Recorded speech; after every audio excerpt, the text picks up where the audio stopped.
감사합니다. 예, 지금 계속 저기 수도권 거리두기 4단계 시행이라서요. 이제 계속 그 대면 예배하고 비대면 예배 병행하고 있습니다. 네. 근데 이제 뭐 백신의 접종률도 올라가고 있고 백신을 맞지 않으신 분도 이제 소셜 버블이라고 해서 같이 좀 방역적 보호막들은 생기는 것 같습니다. 좀 치료제도 이제 나올 수 있을 것 같고요. 네, 그런 부분들에서 좀 더 하나님의 말씀에 집중할 수 있는 그러한 시간으로 네, 이렇게 출구를 좀 마련하시면 어떨까 네, 그런 생각 꼭 갖고 있습니다. 그리고 건강과 그런 자기 개인적인 위생도 잘 챙겨주시면은 좋을 것 같다는 생각이 들고요. 오늘은 제가 저기 우리 같이 협동해 주시는 주희원 목사님 섬기시는 아트교회에서 이제 3시에 설교를 하게 됐습니다. 네. 우리 주희원 목사님이 저기 특강을 가세요. 오늘 딸은 곤지암 쪽에 있는 교회에. 예, 그렇게 해서 그 맥락도 같이 나중에 유튜브로 나오게 되면은 같이 나누면 네, 좋을 것 같습니다. 네. 그거 말씀 좀 드렸고요. 자, 그리고 오늘은 뭐 바로 본론으로 말씀을 좀 드릴까 해요. 네. 디모데전서 오늘 또 보도록 하겠습니다. 네. 디모데전서는 같이 한번 살펴보실 것들이 4, 5, 6장인데요. 오늘은 꽤 의미 있는 것들이 많아요. 뭐 지난주라고 해서 의미가 없냐 이런 건 아니지만 오늘도 여러분들과 함께 살펴볼 것들이 있는데 이제 이런 어떤 개념들이 약간 죄송한 표현인데 기존에 들으셨던 내용과 완전히 위배된다라고만 생각하지 마시고 기존에 들었던 그 어떤 껍데기나 껍질 같은 것들을 벗겨서 거기 안에 있는 속을 본다라고 생각을 하시면 좋을 것 같아요. 예. 그렇게 여러분들께서 조금 마음에 수렴을 하시면 좋을 것 같습니다. 예. 그런 맥락에서 4장에서 나오는데 요거는 스토리를 쭉 읽어가면서 제가 잠깐 설명을 드려볼게요. 예. 성경으로 한번 헤아리시면서 좀 보시면 좋을 것 같은데 제가 여기 프린터물에 적고 있는 거는 핵심만 적은 거라서요. 혹시 성경을 쭉 보실 수 있으면 좋을 것 같아요. 네. 뭐 휴대폰이나 이걸로 열어서 같이 보시면 좋을 것 같고. 근데 또 그냥 들으셔도 될 것 같습니다. 혹시 성경이 없으시면요. 이제 4장에 이걸 표현해요. 성령이 밝히 말씀하시기를 후일에 어떤 사람들이 믿음에서 떠나 미혹해하는 영과 귀신의 가르침을 쫓는다. 네, 여기 이거 있죠. 저 여기 요 부분을 조금 볼게요. 후일이라고 되어 있죠. 후일이라고 되어 있는 게 이제 헬라어로 말하면은 그 휘스테로이스 카이로이스입니다. 이게 이제 번역을 하면 뭐냐면 두 번째 때라는 뜻이에요. 후일이라고 번역된 부분이. 그 두 번째 때라는 게 뭐냐? 카이로스는 두 번째고 첫 번째는 없어요. 이거는 하나님 말씀하시는 때거든요. 근데 이거를 지금 바울이 휘스테로이스 두 번째라고 언급하는 거는 우리가 기다리던 때와 다른 때가 있다라는 거를 이제 얘기한다는 거죠. 그러니까 우리가 이제 현상신앙을 하게 될 때에는 종말이다 그러면 언제 종말이 온다 이제 이렇게 이해를 하잖아요. 이게 어떻게 말하면은 첫 번째 때라는 거예요. 그러니까 우리가 기도할 때도 이제 이 두 손 모아서 하는 기도의 전부로 처음 여기던 때가 있잖아요. 그게 첫 번째 때라고 할 수 있어요. 이거는 진짜 하나님의 때가 아니라 우리한테 하나님의 음성이 현상적으로 들리는 때, 그게 첫 번째 때라고 볼 수가 있는데 요 지금 4장 1절에 후일이라고 되어 있는 이 두 번째 때는 그것만이 전부가 아니구나. 그러니까 현상적으로 나타나는 은혜와 은사는 물론 당연히 있을 수 있습니다. 여러분들도 아마 체험하셨을 거예요. 방언을 체험하셨다든지 뭐 아니면 다른 어떤 은사적인 현상적인 것. 근데 그게 후일과는 조금 거리가 멀다는 거죠. 그러니까 우리가 그러한 어떤 전초적인 작업을 통해서 하나님을 깊이 알고자 하는 마음이 이제 열정이나 관심이 눈을 뜨잖아요. 그러면 그 다음에 들어오는 거는 진짜 하나님의 말씀인데 그 진짜 하나님의 말씀은 현상적인 것에 매달리는 것을 과감하게 깨트리세요. 그게 여기 후일이라고 번역된 두 번째 때입니다. 그런데 과감하게 깨뜨리는 그 과정이 이제 영적 고난인데 그 영적 고난을 감당하기 싫어하거나 그거를 제대로 이해하지 못하는 사람들이 누구냐면 어떤 사람들이에요. 이게 이제 바울이 예견하고 있는 지금 오늘 시대에도 이제 이렇게 막 난무하고 있는 사람들 있죠. 이 사람들이 믿음에서 떠나요. 근데 이게 중요한 게 자기들이 믿음에서 떠났다고 생각을 안 하는 게 문제예요. 예. 그러니까 여기서는 그냥 문자 그대로면은 이 사람들이 성령을 받아들이고 신앙생활을 지속하지 않고 교회를 떠났구나 이렇게 생각하는 경향이 있는데 그게 반대가요. 오히려 교회에는 더 깊이 남아 있어요. 그런데 아까 두 번째 때라고 말씀하셨는데 두 번째 때로 말씀을 받아들이지 않고 첫 번째 때라고 생각하는 걸로 자기 바벨탑을 쌓아가는 상태. 그게 이 믿음에서 떠나는 상태예요. 이해되시죠? 그러니까 이 믿음의 성격이 달라져야 돼요. 우리가 믿을 때, 믿는다고 할 때. 처음에 믿을 때 내가 예수님 믿습니다. 부활하심을 믿습니다. 물론 이렇게 시작은 하죠. 근데 말씀에 깊은 것이 들어오면은 어떤 게 고백이 돼야 되냐? 다 아시겠지만 내가 믿는다고 하는 게 솔직히 거짓말 같습니다. 나는 나의 신념으로 믿을 수가 없습니다라는 걸 고백하는 거예요. 그게 두 번째 때 후일이라고 번역된 영적인 세계를 만날 수 있는 첫 관문이거든요. 그런데 그 첫 관문을 무시하고 그냥 내가 가지고 있는 믿음, 우리 다 그런 거 있잖아요. 내가 갖고 있는 어떤 믿음, 신념, 그거를 강조하는 게 오히려 믿음에서 떠나는 겁니다. 그리고 이것도 좀 설명드릴게요. 미혹해하는 영과 귀신의 가르침을 쫓는다라고 했을 때 중요한 거는 사실은 영이 아니에요. 이게 성경에서 푸뉴마, 루아우, 영이라고 얘기하는 거는 하나님의 본질 하나를 얘기합니다. 그러니까 영의 실체라고 얘기하면 하나님 그 자신 외에는 없는 거예요. 이거를 우리는 좀 명확히 할 필요가 있고요. 그러면 여기서 미혹해하는 영이라는 건 뭐냐? 미혹해하는 영이 있다는 게 아니라 영을 미혹하게 한다는 뜻입니다. 예, 이해되시죠? 그러니까 영의 본질을 보려고 하지 않는 게 미혹이잖아요. 그러니까 이거는 미혹해하는 영이 있다는 얘기가 아니라 하나님의 영이 있고 귀신의 영이 있고 이런 맥락을 얘기하는 게 아니라 이 영의 핵심을 듣지 않게 만드는 게 바로 미혹이라는 거예요. 그러니까 하나님의 말씀은 영인데 이 영적인 체계로 들어갈 수 있으려면은 껍질을 깨는 해석이 필요하잖아요. 그런데 그 껍질을 깨는 해석을 하지 않는 상태가 바로 미혹이에요. 그러면 그 미혹이 어떤 걸로 연결되느냐? 귀신의 가르침으로 연결이 된다. 이 귀신은 어떤 거냐 하면요. 자기 신념입니다. 이 귀신이라는 게 귀신 들렸다라는 건요. 실제로 막 이렇게 정신병자처럼 행동하는 것도 귀신병이겠지만 진짜 귀신 들림은 자기 신념에 사로잡혀서 그 자기 신념이 곧 하나님인 것처럼 열심히 가르치는 사람들. 여기에 중요한 건 열심히가 붙어요.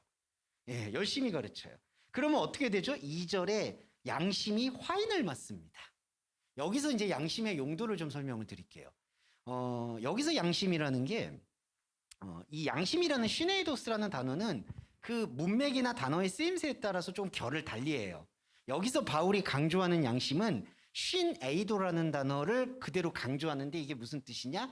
함께 보는 거. 그러니까 양심에 화인 맞았다는 거는 더 이상 기능을 못한다는 얘기거든요. 어떤 게 기능을 못하냐? 양심이 기능을 못하는데 여기서 바울이 말하는 양심의 핵심은 함께 보는 거를 더 이상 못하는 상태. 양심을 화인 맞았다라고 표현해요. 그럼 이 함께는 누구냐? 예수 그리스도와 함께 말씀을 보는 것을 멈춘 상태가 양심이 화인 맞은 상태예요. 예. 자, 양심이 화인 맞았다는 거는 우리 이런 윤리 양심을 얘기하는 게 본질이 아니라요. 바울이 여기서 얘기할 때에는 예수님과 함께 보는 것을 더 이상 안 하는 상태. 그게 화인 맞은 상태예요. 그러면은 악순환이 뭐냐 하면 외식과 거짓말이 그냥 나와요. 그런데 여기서도 또 하나 껍질을 벗겨보면 외식과 거짓말이 우리가 생각하는 현상 거짓말이 아니라 열심으로는 가르치는데 자기가 속고 있는 상태. 속고 있다는 것조차 모르는 상태. 그게 바로 외식과 거짓말이 됩니다. 그러니까 이거는 정확히 예수님 공생애 때 바리새인들을 그렇게 욕하잖아요. 아시겠지만 바리새인들이 윤리도덕적으로 전반적으로 타락한 사람들이 아니거든요. 사두개인이나 헤롯 당원들이 훨씬 더 타락을 많이 했죠. 인간의 눈에 볼 때. 막 부정부패하고 축제하고. 근데 바리새인들은 나름 깨끗해요. 그런데 왜 예수님이 유독 이 바리새인들을 욕하느냐? 자기가 믿고 있는 신념으로 교회를 세우고 우상을 세워서 그걸 다른 사람한테 가르치니까 자기도 못 들어가고 들어가려고 하는 사람도 막는 거죠. 이게 바로 양심의 화인 맞은 상태. 그러니까 이거는 좀 안타깝지만 이렇게 이해를 해야 돼요. 양심의 화인 맞았다라는 것을 그 교회나 성경을 아예 모르는 사람들이 하는 말은 1차적인 게 아니라는 거예요. 그러니까 아예 세속에 빠져 있는 사람들이 바울의 말하는 거를 같이 연합하는 건 아니에요. 그냥 세속에 빠져 있는 사람들은 그냥 세속에 빠져 있는 거예요. 문제는 양심의 화인을 맞았다는 건 열심히 믿으려고 하는데 자기 신념대로 믿고 있어서 영이 미혹해 되어서 귀신의 가르침을 쫓는 상태가 양심의 화인을 맞은 상태가 됩니다. 자, 이렇게 양심의 화인을 맞은 상태가 되면은 어떻게 되냐면은 혼인을 금하고 식물을 폐하라고 말을 해요. 자, 이거는 뭐냐면은 이게 참 안타까운데 일상과 종교를 분리를 하려고 해요. 그러니까 우리 이런 거 있죠. 경건생활이라는 거 들어보셨죠? 경건한 생활. 그래서 경건한 생활의 어떤 생활 방식 같은 걸 많이 얘기하잖아요. 경건에 이르는 삶. 근데 이게 바로 이런 태도예요. 혼인을 금하고 식물을 폐하라. 이거는 어떤 상징적인 거냐? 자, 종교적인 행동을 할 때에는 일상의 어떤 행동과는 다르게 행동해라. 자, 다르게 행동하는 게 그냥 간단하게 얘기하면은 우리 종교 의식 같은 거예요. 와서 기도한다든지, 찬양을 한다든지, 성가대원으로 가운을 입는다든지, 아니면 목사님이 뭔가 강대상 위에서 거룩한 기도를 한다든지, 안수를 한다든지. 여러분, 이게 왜 안 좋냐면은 이 행위 자체가 안 좋은 게 아니라 이 행위를 통해서 아까 거짓말과 외식으로 지금 사로잡혀 있잖아요. 그러니까 이런 행위를 통해서 하나님께 영광을 돌린다라고 생각이 자기도 모르게 스며드는 거예요. 막 이렇게 랄랄라 방언을 하게 되고 이게 안수를 하게 되고. 그러니까 정확하게 말씀드리고 싶은 건 뭐 방언을 하고 안수를 하는 게 잘못됐다는 게 아니라 중요한 거는 그런 행위들을 통해서 일상 세속적인 것과 하나님의 종교적인 게 나누어졌다라고 생각을 한다는 거예요. 그게 여기 보시면 양심에 화인 맞은 사람들이 갖는 혼인을 금하고 식물을 폐한다라고 주장하는 상태라는 거죠. 자, 이게 바로 양심에 화인 맞은 사람들의 움직임이 되어지는 것입니다. 자, 그런 걸 여기서 설명을 하면서 이거 7절부터 이제 들어갈게요. 저기 제 4장에다가 중요하게 적어 놓은 건데, 자, 망령되고 허탄한 신화를 버려라 이렇게 표현하죠. 이 망령되고 허탄한 신화라는 거는 지난번에 제가 한번 또 말씀을 드렸는데 이게 이제 인간의 생각과 전통이 쌓여 있는 것들을 이제 망령된 신화라고 설명을 해요. 그러니까 우리가 제일 속을 수 있는 게 그런 거잖아요. 우리가 교육받을 때 늘 뭐 현인들의 책들, 뭐 노노라든지 뭐 공자 아니면 소크라테스 뭐 이런 것들은 옛날 분들이 잘 얘기하고 사람들이 합의한 거니까 믿을 수 있다라고 믿잖아요. 예수님도 그렇게 이해를 한 적이 많죠. 다윗의 자손이다. 근데 그게 아니잖아요. 영적인 맥락은 그런 하나님이 아닌 인간의 전통으로 쌓이는 것으로는 이룰 수가 없는 거죠. 그래서 인간의 생각과 시간이 개입되어 있는 신화는 하나님의 변질된 말씀입니다. 그걸 버리라는 거예요. 버리라는 건 뭐냐 하면은 우리가 말씀을 읽을 때 그걸 구별해내는 겁니다. 그러니까 다 핵심을 말씀드리면 7절에 망령되고 허탄한 신화를 버리라는 게 이방 종교의 책들을 버리라는 얘기가 아니라는 거예요. 그거는 버리든 안 버리든 아무 상관이 없어요. 옆에 불경이 있든 코란이 있든 그건 상관이 없는 거예요. 여기서 바울이 말하는 망령되고 허탄한 신화는 하나님의 진리의 말씀을 인간의 생각의 신화로 바꾼 상태가 망령되고 허탄한 신화입니다. 그래서 이 신화를 버리라고 얘기하는 거는 하나님의 말씀에서 신화적인 걸 뽑아내라 이 뜻이에요. 신화적인 것, 자기가 욕망하는 것, 그거를 뽑아내는 게 요 4장 7절에 말하는 망령되고 허탄한 신화를 버리라는 거고요. 그 다음에 7절이 중요한 게 경건에 이르도록 너 자신을 연단하라고 되어 있는데 이 연단하라는 단어가 이제 김나스테, 김나제 이렇게 되어 있습니다. 이게 염습이라는 뜻으로도 읽히는데요. 자, 이거 잘 들어주세요. 연단이 염습이란 뜻인데 염습이란 뜻이 어디서 왔냐면은 이 기본어가 김나오라고 해서 벗긴다는 얘기예요. 벗어낸다, 벌거벗다. 자, 무엇을 벌거벗으냐면은 내 의지로 하나님을 믿으려 할 수 있다라고 믿는 그 의지. 그러니까 사람의 의지죠. 이걸 자기 의라고도 표현하는데 염습, 연단이란 단어는 그 자기 의를 벗겨내는 것을 말하는 거예요. 자, 그러면 경건은 완전히 이게 맥락이 달라지는 게요. 경건이라는 뜻은 이 유세비오스인데 유세비오스가 어떤 뜻이냐면요. 좋은 두려움이란 뜻이에요. 그런데 자, 경건은 좋은 두려움이란 뜻인데 냉정하게 얘기하면 두려움 중에 좋은 두려움은 없어요. 두려움은요, 인간의 모든 걸 다 흔드는 겁니다. 그래서 좋은 두려움이라는 거는 솔직히 우리가 있지 않아요. 그러면 여기서 경건이 말하는 좋은 두려움은 뭐냐? 내가 살고 있는 나의 삶의 모든 요건 속에서 하나님을 알만한 것이 없다라는 것을 발견했을 때 이 두려움을 하나님 앞에 고백하는 것을 좋은 두려움이라고 얘기하는 거예요. 경건은 그렇기 때문에 우리의 어떤 생활 양식을 얘기하는 게 아니라 나의 모든 것을 걸고 들여다보니 하나님을 알 만한 것이 없다는 것을 느끼게 되는 것. 그게 좋은 두려움, 곧 경건이에요. 그리고 이 경건은 하루아침에 이루어지는 게 아니라 끊임없이 이 말씀의 발견을 통해서 내 안에 하나님 없음을 벗겨내는, 그러니까 내 안에 하나님이 있을 거야 라고 믿고 있었던 어떠한 결박들도 이 말씀의 투사를 통해서 벗겨내는 행위가 바로 경건 연습이다. 이렇게 이해하시면 될 것 같아요. 그러니까 일단 첫 번째로 경건 생활이 아니에요. 이제 경건 생활이라는 거는 우리의 머릿속에서 지울 필요가 있어요. 경건한 삶이다. 그러니까 뭐 공동체끼리 모여서 집단 생활을 한다든지, 뭐 우리 수도원 보면은 그런 거 있죠. 이렇게 종신 수도원 같은데 가족을 다 버리고 재산 버리고 들어가서, 자, 일면 아름다울 수 있고 생각이 정리될 수도 있지만 중요한 건, 문제는 뭐냐면 그렇게 수도 생활하는 거를 하나님의 말씀이다라고 보는 거는 끊어내야 된다는 거예요. 그러니까 그렇게 생활을 하실 수도 있고 안 할 수도 있는 거죠. 산에 들어가서 하실 수도 있고 안 할 수도 있고, 그건 다 개인의 선택사항이고요.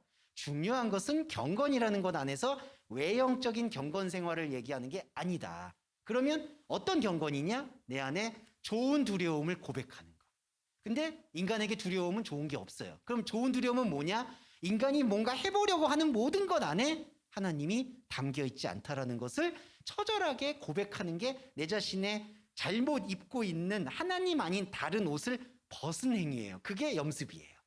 그러니까 계속 옷을 벗는 거예요. 하나님 아닌 그 옷. 그러면 어떻게 되죠? 하나님이 아닌 옷을 내가 벗으면 하나님이 진리의 옷으로 입혀주시는 게 창세기에서 가죽옷을 입히는 것으로 예표가 됐죠. 이게 동시적인 겁니다. 우리의 옷을 벗으면 하나님이 그 옷을 입혀요. 자, 이거를 연습할 때 8절에 보실게요.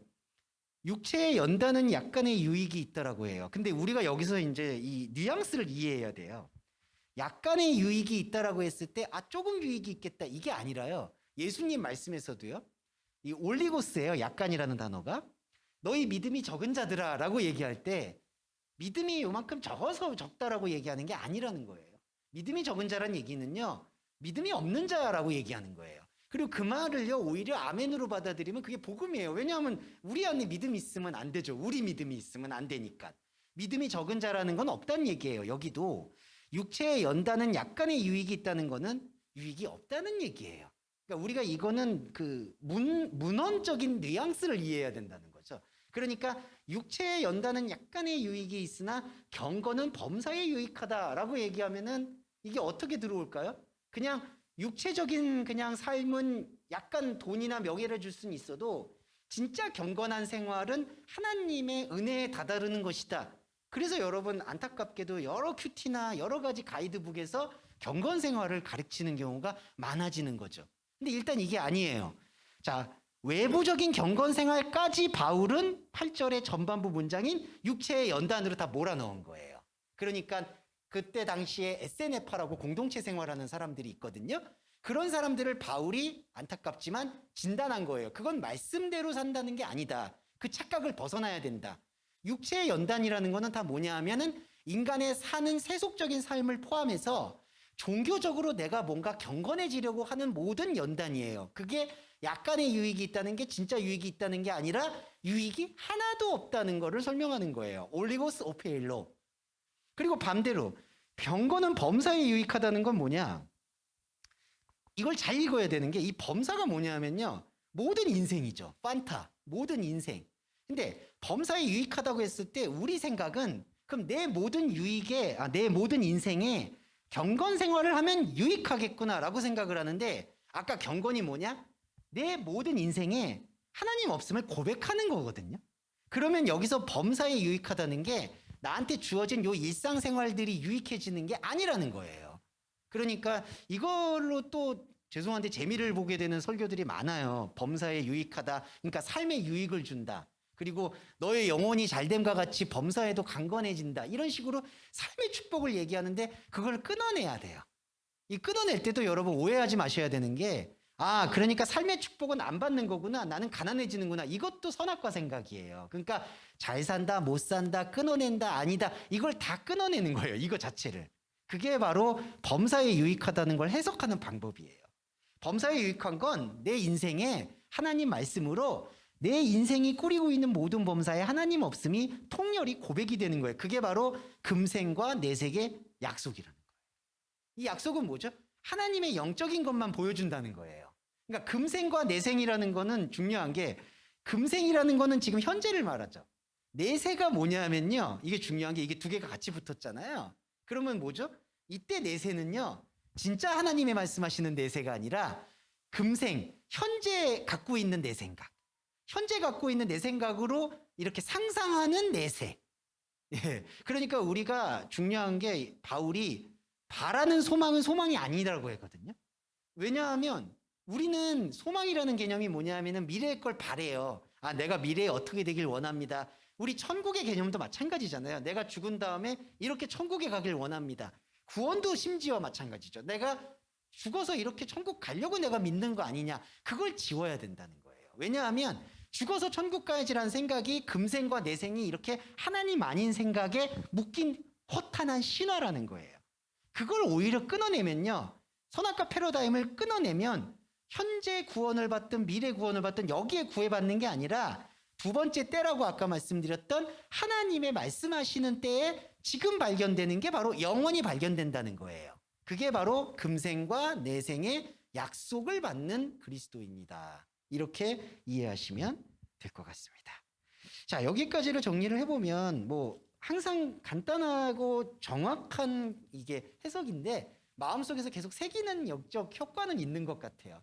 후일이라는 건 우리 생각이 아닌 하나님의 시간대를 얘기하고, 양심의 화인을 맞았다는 거는 하나님과 같이 보는 것을 멈췄다는 것을 뜻하는 것이고, 그리고 망령되고 허탄한 신화라는 건 성경의 진리 말씀을 신화로 바꾼 걸 얘기하는 거고, 제일 중요한 건 여기서 경건인데, 경건은 내가 뭘 하는 경건 생활이 아니라 내 인생이 하나님 앞에 발견되지 않는다라는 사실을 두려움과 떨림으로 고백하는 게 경건이다.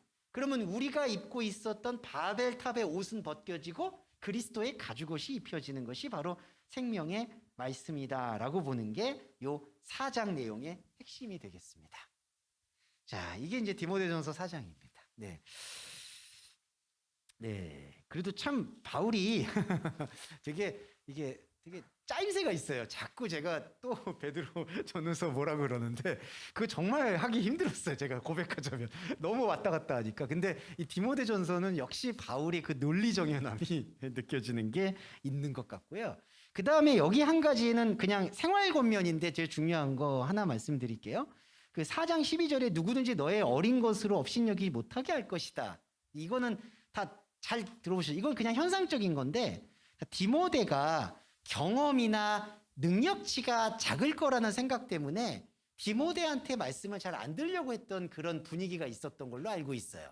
디모데가 아마 상당히 젊은 나이로 추정되고 있고, 그러니까 그 아시아 교회에서도 그냥 바울을 데려오라든지 아니면 좀 유명한 사람을 데려와 달라는 게 그 교회의 요청이었던 것 같아요. 근데 디모데가 그냥 떡하니 가 있으니까 사람들이 거기에 대해서 불만을 가졌나 봐요. 그래서 바울이 얘기한 것은 이게 나이가 적든 어리든, 이게 되게 중요한 게 공부를 많이 했든 하지 않았든 중요한 건 그 안에 그리스도의 생명, 그걸 함께 보려는 의지, 말씀 의지가 있냐 없냐로 이 예배는 판단이 되는 것이다. 이걸 다시 한번 우리들한테 정확하게 설명해 주고 있는 것 같아요. 자, 그런 부분들을 우리는 조금 버리진 말아야 된다. 예, 이렇게 보시면 될 것 같아요. 그게 4장의 전체적 내용이었고요. 자, 5장 내용 좀 말씀드릴게요. 5장 내용은 한 통으로 좀 설명드릴 부분이 있는데, 예. 자, 5장 내용에 대해서 한 통으로 설명을 드린다는 건 어떤 거냐면요. 5장의 내용에서 바울이 권면하는 게 뭐냐면요. 그 노인을 꾸짖지 말고 권하고 아버지한테 하듯 하고 젊은이를 형제한테 하듯 하고 늙은 여성을 어머니에게 하듯 하고 젊은 여성을 깨끗함으로 자매에게 하듯 하라. 뭐 이제 이런 식으로 하면서 어떤 그 생활에서 그리스도인의 신앙을 유지하는 것에 대해서 가르칩니다. 자, 지금 제가 좀 강조하고 싶은 게 있는 게, 여기서 우리가 이런 얘기를 들으면 제가 이제 자꾸 생활 권면이라고 설명을 드리잖아요. 그러니까 어떻게 살아라고 많이 오해하시는 경향이 있어요. 근데 그게 아니라 중요한 건 이거예요.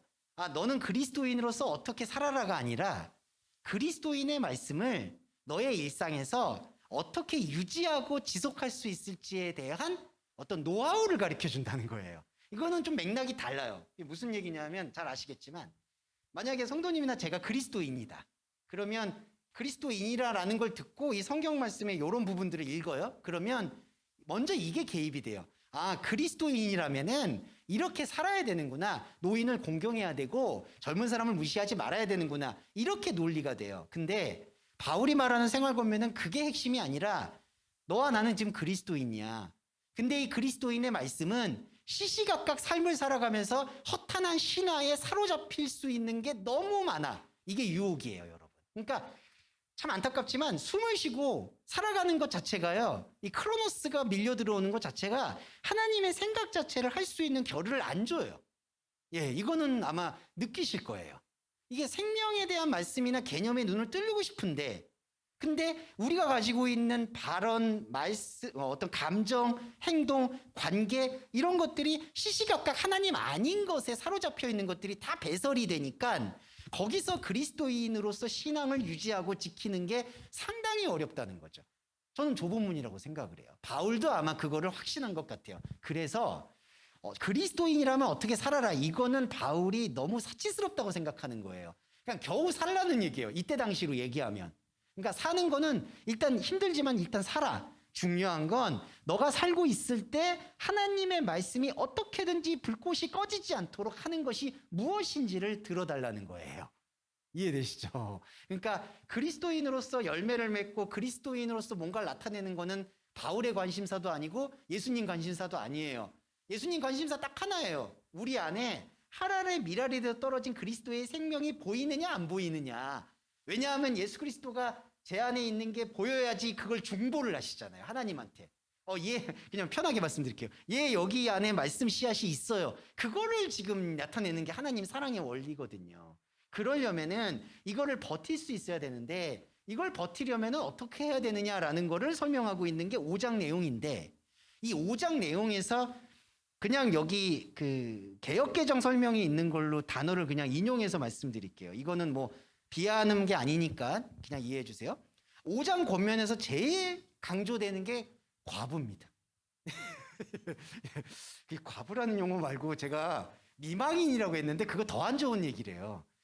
왜 남편을 잃어버린 거라고 하냐. 그거 더 안 좋다. 그래서 그냥 과부라고 표현을 하겠습니다. 네, 오해하지 말고 들어주세요. 자, 5장에서 잘 읽어보시면 과부, 그 중에서도 죄송합니다, 늙은 과부. 예, 그러니까 늙은 과부를 천대하지 말아라가 여기 핵심이에요. 5장의 내용이. 예, 늙은 과부를 천대하지 마라. 젊은 과부는 오히려 위험하다고 얘기를 해요. 그러면 자, 이거를 우리는 어떻게 이해를 해야 되느냐? 이 모델이 늙은 과부라는 모델이 실제 그 공동체에 있는 그 특정한 사람의 신분을 얘기하는 것이 아니라, 여기서 늙은 과부는 바울이 볼 때 바울 자신을 포함해서 하나님의 말씀을 붙잡고 있는 모든 존재가 늙은 과부 같다는 거예요. 바울을 포함해서. 그러니까 저희들도 늙은 과부 같다는 거죠. 이 늙은 과부가요, 참 죄송한데 이때 시대 상황에서는 아주 애매한 사람이에요. 그러니까 자녀도 낳아봤고 키웠고 사회에 대한 것도 이해하고 모든 걸 아는데, 이때 당시에는 여성이 투표권도 없었고 하기 때문에 여기서 남편의 울타리가 없어지게 되면은 이 세상에 대한 모든 경험이나 교육은 받았는데 세상에 대해서 아무 소리를 못 내는 사람이 늙은 과부예요. 근데 젊은 과부는 좀 다른 게 자기가 과부라는 것을 인정하지 않으려는 그 열정이 있어요. 이제 요게 영적 상징이라서 설명드릴게요. 그러니까 젊은 과부라는 요 메시지는 신분의 얘기가 아니라, 나는 과부 아니야. 나는 이 세상이나 이 사회를 향해서 얼마든지 내 목소리를 낼 수 있어. 그걸로 발버둥 치는 상태가 젊은 과부라는 거예요. 근데 늙은 과부라는 거는 이제 모든 게 탈진이 돼서 내가 세상에 대해서도 다 알고 있는데 세상에 대해서 나는 발견되지 않는 유령 같은 사람이야 라고 표현하는 게 늙은 과부라는 거예요. 근데 여러분, 우리 그리스도인의 생명 정체성을 보시면 아시겠지만 딱 늙은 과부예요. 여러분, 세상을 모르지 않아요. 왜냐하면 성경의 진리는 세상의 허무함을 너무 잘 나타내요. 아까 4장에서도 범사에 유익하다는 게, 우리가 무슨 뭐 돌을 닦는 사람도 아닌데도 이런 것들이 계속 말씀으로 스며들면요, 세상에 살고 있는 내가 진짜 죄송한 말인데 우습게 느껴져요. 그러니까 내가 뭔가 뭐 지위를 차지하려고 하고 뭔가 해보려고 하고 이게 과연 하나님의 진짜 진리하고 이게 무슨 상관이지? 적어도 그리스도인은 그거를 의식을 하죠. 그러니까 이게 완전 차이가 있는 게 그걸 의식하지 못하는 분은 거기 안에서 모든 거를 자기를 규정지어요. 내 위치, 내 신분, 내가 모은 재산, 아니면 내가 꾸린 가족 이런 걸 통해서 뿌듯해해요. 자, 그게 나쁜 거냐? 나쁜 게 아니겠죠. 하지만 복음의 차원에 들어왔을 때 늙은 과부의 정체성이 없는 상태에서 하나님께서 내가 힘들고 어렵게 살아오고 신앙생활 하니까 은혜를 주셔서 내 가족을 하셨겠지, 내게 이런 것들 남겨주셨겠지, 내게 이런 부동산을 남겨주셨겠지 하는 그러한 모든 행동들이 아까 말하는 경건과는 아무 상관이 없는 허탄한 신화라는 거죠. 이게 중요한 거예요. 그래서 바울이 이 5장에서 상당히 집중적으로 강조한 게 늙은 과부에 대한 얘기인데 이걸 우리가 기꺼이 수용을 해야 될 필요가 있다는 거예요. 아, 내가 세상을 살면서 세상에 보이지 않는 거구나. 자, 근데 중요한 건 이거예요. 이제 늙은 과부와 같다, 당신이. 그런데 자, 우리가 또 현상적으로 이거를 받아들이면은 어떻게 되냐면 늙은 과부처럼 또 행동을 하려고 해요. 근데 이것도 문제예요. 무슨 말이냐? 아, 그리스도인은 세상의 유령 같은 존재니까 세상을 떠나면 되겠구나.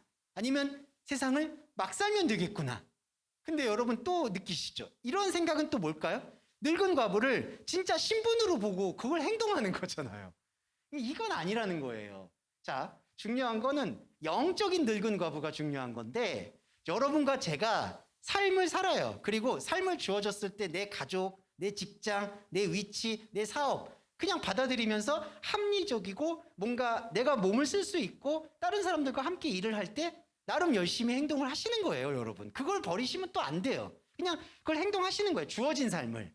그런데 중요한 건 아까 제가 이 바울이 말할 때 생활 권면의 차이가 있잖아요. 내가 생활을 열심히 살거나 하는 것은 경건 생활을 현상으로 풀어보면 내가 그리스도인으로서 다른 사람한테 폐를 끼치지 않고 살아가는 양심에 화이 맞지 않는 사람처럼 살아가겠다. 그리스도인답게 살아가겠다. 이거를 그렇게 느끼게 되는 게 가장 큰 함정이 된다는 얘기예요. 자, 그러면 뭐죠? 열심히 사는 게 하나님께 영광 돌리는 게 아닌 거예요. 이거 이해하시죠? 우리가 열심히 산다고 해서 하나님이 열심히 사는 삶을 물론 개입하셔서 도와주십니다. 근데 도와주시는 이유도 너 이렇게 내가 도와줬으니까 내 영광 돌려가 아닌 거예요, 이게. 그러니까 우리가 삶에서 어려울 때 기도는 할 수 있잖아요. 그럼 하나님이 응답을 하실 수 있다고 저는 보거든요. 그런데 그게 응답하신 게 우리 안에 또 하나님이 이렇게 은혜를 주셨고 축복을 주셨으니까 내가 하나님의 영광을 위해서 뭔가를 하겠지. 제가 이걸 왜 자꾸 얘기하냐면 신학교에서 제일 많이 하는 말이에요. 신학교 입학하시면 그 OT가 있어요. 그때 신앙 고백을 해요. 하나님께서 사업을 해도 안 되게 하셨고 고난을 주셨고 그랬더니 결국 내 무릎을 꿇게 해서 신학교에 오게 했습니다. 네, 죄송한데 그거 아니에요. 네, 그거 아니에요. 그렇게 가면 이제부터 완전 스텝 다 꼬이는 거야. 그럼 모든 말씀이 다 경건하게 살아야지 이거 되는 거예요. 이게 아니라는 거죠. 그게 아니고 그냥 사는 거예요, 이게. 그러니까 막 사는 게 아니에요. 이게 전혀 그게 아니라요. 내 안에 주어진 걸 살아가면서 중요한 거는 내가 갖고 있는 모습이 이 세상의 쓰임새로 내가 많이 쓰이더라도 내가 혹시 많이 쓰이는 분이 있고 적게 쓰이는 분도 있겠죠. 하지만 어떻게 쓰이더라도 이게 세상이 볼 때에는 늙은 과부다라는 거를 우리가 이해해야 된다는 거예요. 많은 돈을 벌어도요. 그리고 뭐 어떤 지위가 있어도요. 항상 그리스도인은 그 말씀의 흐름을 놓치지 말아달라는 거예요. 그래서 바울이 5장에서 늙은 과부를 공경해라고 얘기하는 건 우리 안에 늙은 과부. 이거 아니요, 남편도 없고. 그리고 세상은 다 알았는데 세상에서 아무 목소리를 못 내고 그것이 나는 두렵지가 않다. 그리스도인의 향기 그런 거 없어요. 그리스도인은요 늙은 과부예요. 세상이 볼 때 아무 유익이 없어요. 그런데 우리는 알죠. 그게 이 내면 속에서 하나님의 생명을 이해하게 되는 것. 그리고 또 하나 이 늙은 과부의 생각을 갖게 되면은 처음에는 어려울 수 있어요. 왜냐하면 내가 세상에 대해서 아무런 존재가 이렇게 인정받지도 못하는데 열심히 살 필요가 있을까라는 그 유혹이 있죠. 근데 그 유혹의 단계도 그냥 넘어서면요. 세상을 이런 어떤 막 사는 개념이 아니라 그저 받아들이면서 이 세상에서 내가 하나님 말씀을 적용하는 것을 단호히 끊어내게 돼요. 그게 참 예배자입니다. 그러니까 이거예요. 성경을 볼 때 아, 내가 성경을 이렇게 봤으니까 세상을 이렇게 적용해야지가 이제 없어진다는 거죠. 이거 이해되시죠? 그러면 뭐에 주목을 하게 되느냐? 성경 말씀이 진짜 얘기하고 싶어 하는 영적 진실에 대해서 우리가 묵상을 할 수 있게 된다는 거예요. 비로소. 그전에는요, 죄송한데 다 세상과 싸우든지 세상에게 빛을 보여주든지 세상과 어떻게 변화를 시키려고 하든지 그 충동에 묶여 있다는 거예요. 그 충동이 분노고요. 그 분노가 산상수훈에서 예수님이 너의 형제에게 락하라고 얘기하는 자가 지옥불에 떨어진다라고 얘기한 것과 똑같은 거예요. 그러니까 분노와 진노는 충동이고요. 충동은 세상과 관계 맺으려고 하는 모든 욕망을 뜻합니다. 그래서 5장에서 말하는 이 늙은 과부의 이야기는 바로 하나님의 그 진짜 은혜, 영적인 영역, 이거를 설명하고 있는 부분이다. 이렇게 해서 말씀드릴 수 있을 것 같아요. 이 5장의 뒷장에 보시면 제가 21절하고 22절 적은 것 중에 다른 사람의 죄에 간섭하지 말며 너 자신을 지켜 정결하게 하라가 바로 좀 늙은 과부의 정체성을 지키라는 얘기로 해석해 볼 수 있습니다. 다른 사람의 죄에 간섭하지 말라는 거는 산상수훈에서 형제에 있는 티를 보지 말고 너에게 있는 들보부터 봐라. 형제의 티는 그 다음에는 없어질 거다. 그것만 설명을 드릴게요. 산상수훈에서 보면 너 안에 들보를 먼저 해결해라. 그러면 티를 치울 거다라고 하잖아요. 이거 잘 들어주세요. 들보가 없어지면요, 그 형제라고 말하는 사람의 티가 안 보여요. 왜냐하면 그 티라고 얘기하는 결점은 율법으로 보고 있는 눈이거든요. 그러니까 그 티가 원래 본질이 아닌 거예요. 그래서 내 안에 본질을 회복하면, 들보를 뽑아내면 내 안에 본질을 회복하면 형제에게 더 이상 티가 안 보이는 거예요. 이게 바로 선악의 논리가 없어지게 되는 상태를 설명하고 있는 게 다른 사람의 죄에 간섭하지 말고 너의 자신을 지킨다라는 얘기로 볼 수 있겠습니다. 네, 잠깐 쉬셨다가 다시 또 6장 마무리하겠습니다.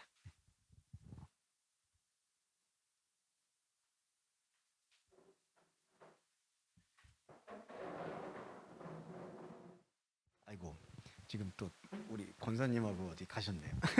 화장실에 계신데 좀 편하게 또 시간이 조금 되었으니까 시작을 좀 해보도록 하겠습니다.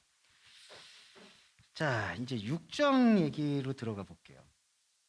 6장 얘기는 근데 5장, 4장과 거의 유사성이 있는데 이제 한 가지 설명드릴 부분은 있습니다. 1절하고 2절까지는요, 여러분 그 5장의 연속이라고 보시면 좋을 것 같아요. 그 믿는 상전과 그 다음에 종들의 이야기는 이게 있어요. 요건 좀 설명드리고 싶은데, 여러분 구약에 보시면은 그 희년 개념이라고 들어보셨을 거예요. 49년째 되고 그 다음 해에는 뭐 노예나 재산들을 다 풀어준다. 근데 그 개념은 어떻게 이해되셔야 하면은 영적인 관점이 더 강한 걸로 보셔야 돼요. 그리고 영적인 관점이 이해가 되면은 그게 흐름이 해결이 돼요. 그러니까 희년이라는 게 인위적으로 재산을 이렇게 나누라는 개념이 아니라 너가 가지고 있는 모든 인생의 소유가 하나님과는 또 상관이 없는 거, 이게 역설적인 건데 너의 모든 소유가 하나님 거야라는 게 아니라 너의 모든 소유가 그냥 하나님과는 상관없이 너가 땅에서 먹고 살기 위해서 움직였다라는 거를 고백하게 되는 나눔이거든요.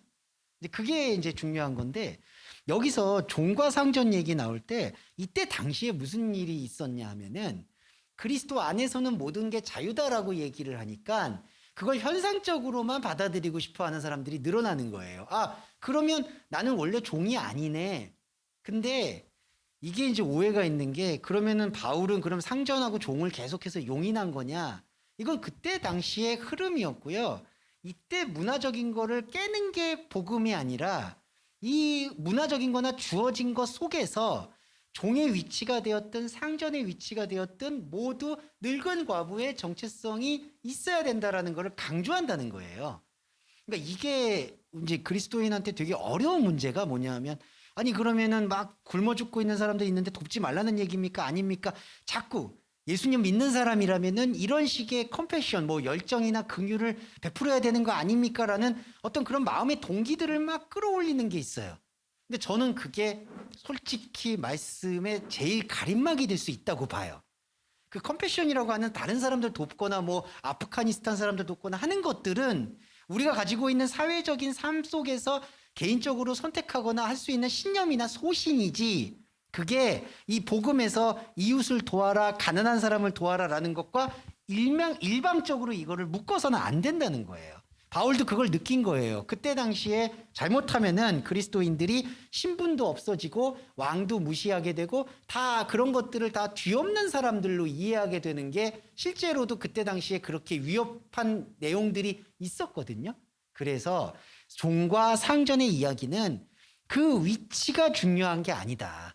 그러니까 당신이 종인 게 불편하고 힘들 수도 있고 당신이 상전인 게 어렵고 까다로울 수도 있지만 그 위치를 변화시켜서 하나님을 만나는 것이 아니다라는 걸 설명하는 게 우선순위예요. 그러니까 종과 상전의 위치가 변하고 안 하고는 그 다음 문제이지 복음의 관점에서는 어느 위치에 있든 어느 직업을 가졌든 무엇이든 남녀노소 어떤 세대이든 그 안에 늙은 과부의 정체성을 가지고 그리스도의 말씀이 허탄한 신화가 되지 않도록 계속해서 리프레시하는 예배자가 되는 게 필요하다는 걸 강조하고 있습니다.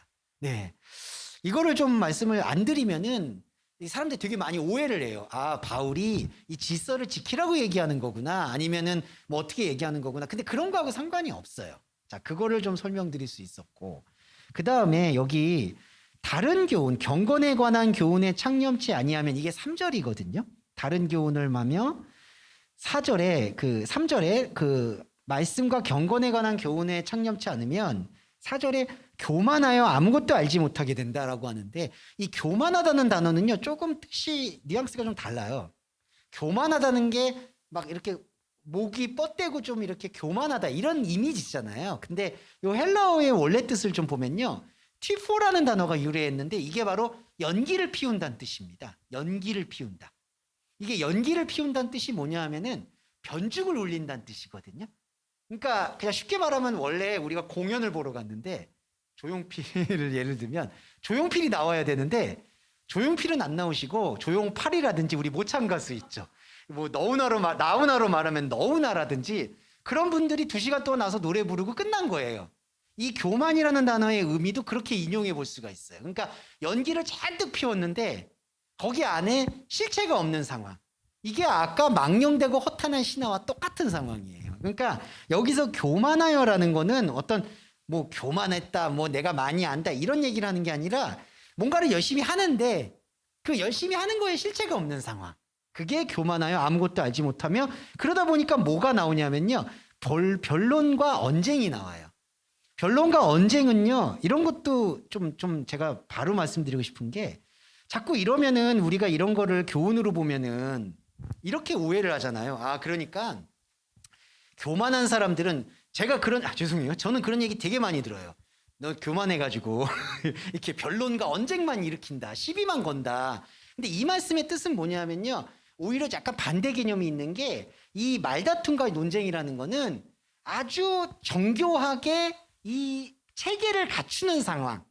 그러니까 여기서 논쟁과 말다툼이라는 이 로기오 마키아스나 제테세이스가 막 이렇게 시끄러운 그런 것들을 얘기하는 게 아니라 아주 일사불란하게 말씀이라고 생각하고 그걸 믿고 그걸 따라서 뭔가 실천하고 일사불란하게 움직이는 상황들을 오히려 변론과 논쟁으로 묘사한다는 거예요. 그러니까 변론과 논쟁이 막 질서 없이 막 떠들고 이런 것만 얘기하는 게 아니에요.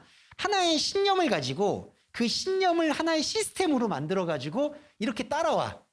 이게 교회의 시스템과 매우 유사하게 되는 거예요. 어떤 질문을 갖지 말고 그냥 이렇게 깔아놓은 것을 계속 가져가면 된다. 이러면 어떤 결과가 나타나냐면은 5절에 마음이 부패하게 됩니다. 이때 부패라는 게 그냥 뭐 마음이 썩었다, 타락했다 이게 아니에요. 아까 제가 크로노스와 카이로스 차이 말씀드릴 때, 그리스도인이 말씀으로 버티지 않으면 크로노스라는 인간의 생각의 물결이 그냥 휩쓸리잖아요. 그러면 마음은 부패하는 거예요. 그러니까 이게 나쁜 마음을 먹어서 부패하는 게 아니라요, 그냥 마음이, 만약에 아까도 경건 생활을 우리가 하나님의 말씀으로 두려움을 고백하는 생활이다라고 이거를 마음으로 확인하지 않으면 이 마음은 부패할 수밖에 없다는 거죠. 이 부패라는 거는 그냥 이걸 경건 생활을 일종의 라이프 스타일로 가져가니까. 그게 바로 마음이 부패하여지는 상황이고, 6절에 보시면은 그러나 지족하는 마음이 있으면 경건이 이익이 된다라고 합니다. 자, 지족이라는 단어가 나와요. 이거는 지족이냐 아니면 여러분 보시면 자족으로 적혀 있을 수도 있을 것 같아요. 예, 네, 자족. 예, 이게 킹제임스 버전이 이게 오타 같아. 이게 지족이라고 번역이 됐는데 자족이라고 볼 수 있을 것 같아요. 이게 이제 셀프 레프레시인데 이제 근데 헬라어로 말하면 아우타르케이아스예요. 근데 이게 뭐냐면은 이 자족이라는 개념이 자기를 채운다는 겁니다. 그러니까 뭐 자족이란 단어 자체가 그거잖아요. 자기를 채운다. 근데 이거는 일종의 만족감하고는 좀 달라요. 만족감은 그냥 여기서 그냥 만족할래 이런 거잖아요. 그냥 나 이거 주어진 걸로 만족할래 그건데 여기 말하는 이 자족이라는 이 만족은 뭐냐면은 충만의 개념이에요. 어떤 충만이냐? 하나님의 소리를 듣는 충만함. 그러니까 여기서 자족하는 마음이라는 거는 그냥 시끄럽게 살지 말고 싸우지 말고 내가 다 두루두루 잘 지내서 안전하게 살래. 그거는 그냥 인간이 살고 싶어 하는 마음인 거고요. 여기서 자족은 하나님의 말씀에 대해서 다른 것과 어떻게 연결을 이렇게 브릿지, 연결을 걸어서 해석하지 말고 하나님의 말씀을 나와의 1대1의 관계 속에서만 해석하게 되는 상태가 자족하는 마음이에요. 네. 그러면 자족하게 마음을 들게 되면은 경건이 찾아오고, 그때 경건은 영적 경건이죠. 그러면 영적 경건으로 인해서 큰 이익이 들어온다. 이때 왜 크다라고 얘기하죠? 아시겠지만 차원이 다른 걸 설명하기 위해서예요. 큰 이익. 자, 이게 바로 여기서 보시면은 여기서 7절에서 세상에 아무것도 가지고 온 것이 없으며, 이것도 소유로만 보시지 마세요. 이게 소유만 문제가 아니라 세상에다가 연결고리를 지은 걸 말하는 거죠. 근데 아까도 말씀드렸지만 그게 모두 끊어지는 게 영적 복음이잖아요. 그게 바로 자족하는 것이다 라고 보시면 되겠고요. 그 다음에 한 가지 더 설명드리고 마무리를 해보겠습니다. 두 가지가 있네요. 두 가지. 10절에 돈을 사랑함이 일만하게 뿌리가 된다. 이런 게 오해가 많아요. 돈을 사랑함이 일만하게 뿌리가 된다. 그래서 우리를 이거를 액면 그대로 받아들이면은 돈을 사랑하지 말아야 된다라고 생각을 하죠. 근데 말은 그렇게 하는데 돈을 사랑하죠. 네. 교회에서 제가 위학적으로 말씀드리는 게 아니라 돈은 진짜 사랑하잖아요. 그래서 기도를 하죠. 네. 예, 그게 너무 모순되는 거예요. 그러니까 또 문자 그대로 받아들이는 사람들은 경건주의라고 해서 경건주의 출신 분들도 계신 걸로 알고 있는데 경건주의는 돈에 대한 관심을 내려놔라. 뭐 이런 식으로 또 신앙생활 하시는 분들도 있어요. 자, 근데 이거는 좀 말씀드리고 싶은 게 이 돈을 사랑한다는 이 단어의 핵심인데요. 이게 이제 필라르기리아라고 해서 이게 어떤 거냐면은 필라스와 아그로스의 합성어인데 무슨 뜻이냐? 은과 친구를 맺는 상태라고 번역하는 게 정확할 것 같아요. 은과 친구를 맺는 상태. 알기라스가 은이거든요. 근데 이 은이라는 단어가 돈이라는 단어로만 쓰이지는 않아요. 이게 여러분 구약으로 돌아가 보면은 금송아지와 은송아지가 등장을 하죠. 그러니까 은이라는 거는 뭐냐면은 형상을 뜻하는 겁니다. 그러니까 쓰임 받는 형상. 돈도 그 중에 일종이 되겠죠. 쓰이는 형상. 자, 우리 인간이 아시겠지만 하나님과의 사랑, 본질적 사랑은 쓰임새가 있는 사랑이 아니잖아요. 그렇죠. 그게 사랑의 본질인데, 근데 인간이 이제 시장과 선악과라는 그 논리에 사로잡히면 인간은 쓰임새가 있어야 된다고 생각을 하거든요. 그게 은이에요. 그래서 모세하고 여호와도 이렇게 만나잖아요. 근데 아론하고 이렇게 백부장하고 십부장들이 그렇게 쓰임 받을 만한 하나님을 세우잖아요. 그게 바로 은송아지, 금송아지 우상이 되는 거예요. 그래서 모세가 오자마자 그걸 부수는 거예요. 돈을 사랑하는 게 아니라 그러니까 본질적으로 이거는 은을 친구 맺는 상태.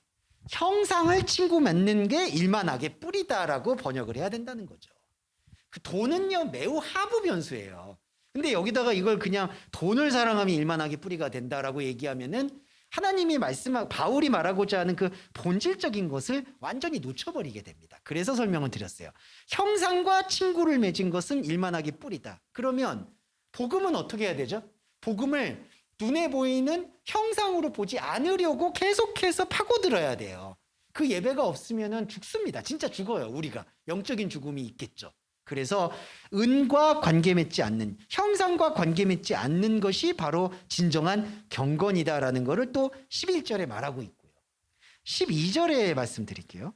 믿음의 선한 싸움을 쓰여라 이렇게 얘기해요. 믿음의 선한 싸움. 자, 이것도 좀 설명을 드리고 마무리하겠습니다만, 싸움인데요, 여러분. 싸움은 선한 게 없어요. 일단 싸운 거는 여러분 싸운 거의 명분이에요. 그냥 우리 여러분 다 전쟁하는 사람들, 전쟁하는 국가 다 명분이 있죠.